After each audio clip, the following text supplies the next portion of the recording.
आज का वीडियो मैं उनके लिए बना रही हूँ जिनके घर में बेटियां हैं। बेटियों के बिना तो घर सूना सा हो जाता है। उस घर की रौनक कम हो जाती है जिस घर में बेटियां नहीं होती है। इस घर में बेटियां जन्म लेती है, उस घर के जो माता पिता होते हैं उनको उनकी शादी की चिंता सताने लगती है और वो उसके लिए एक एक पैसे को जोड़ने लग जाते हैं कि ताकि वो जब बड़ी हो तो उसकी हम शादी बहुत ही धूमधाम से कर सके, उसमें कोई कमी ना रह जाए। मैं संगीता आप सभी भाई बहनों का स्वागत करती हूँ जीवन जीवन चैनल पे। अगर आप पहली बार मेरे चैनल पे आए हैं तो इसे सब्सक्राइब जरूर कर लीजिए और अगर आपने सब्सक्राइब कर लिया है तो इसके लिए मैं बहुत बहुत धन्यवाद देती हूँ आपको।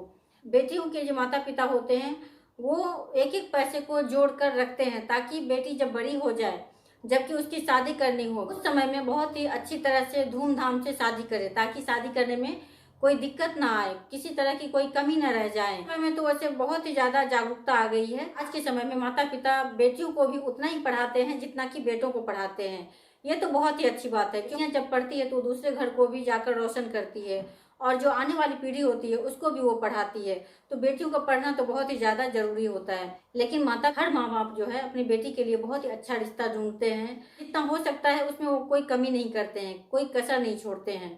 लेकिन कई बार ऐसा होता है कि बेटियों का शादी तो आप बहुत ही अच्छे से कर देते हैं लेकिन वो रिश्ता जो है वो टूट जाता है, वो रिश्ता टिकता ही नहीं है। और चाहे कारण कोई सा भी हो, कुछ भी हो सकता है, आपकी बेटी सुखी नहीं है या फिर उसको कोई तकलीफ है या फिर किसी कारण से वो रिश्ता नहीं टिका, तो फिर क्या होता है ऐसे में वो अपने आप को बहुत ही असहाय महसूस करती है।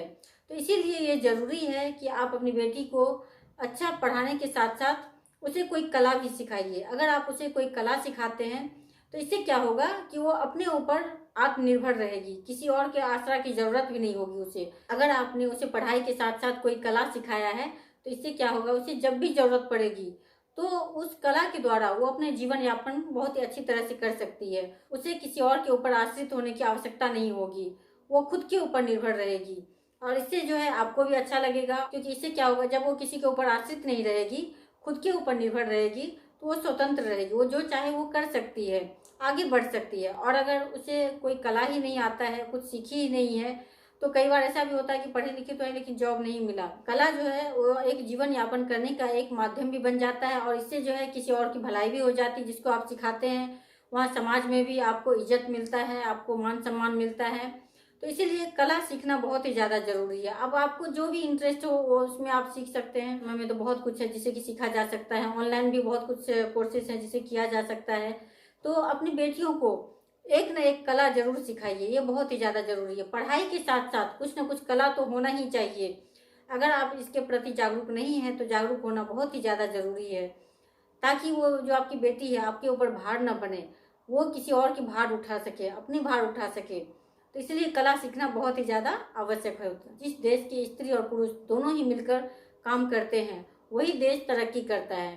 केवल एक के काम कर लेने से कुछ नहीं होता है, वो देश फिर उतना आगे बढ़ता भी नहीं है। इसलिए दोनों का काम करना बहुत ही ज़्यादा आवश्यक है और ये तभी हो सकता है जबकि हम अपनी बेटियों को भी बहुत ही अच्छी तरह से शिक्षा दें और साथ में कोई कला भी उसे सिखाएं। बेटों को भी सिखा, बेटों को भी होना चाहिए, बेटियों को भी होना चाहिए, दोनों के लिए आवश्यक है कला सीखना, किसी एक के लिए नहीं, दोनों के लिए जरूरी है।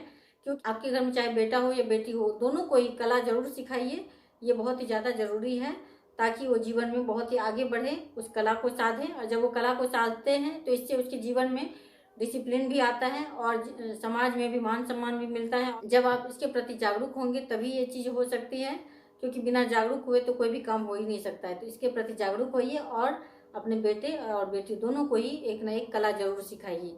धन्यवाद।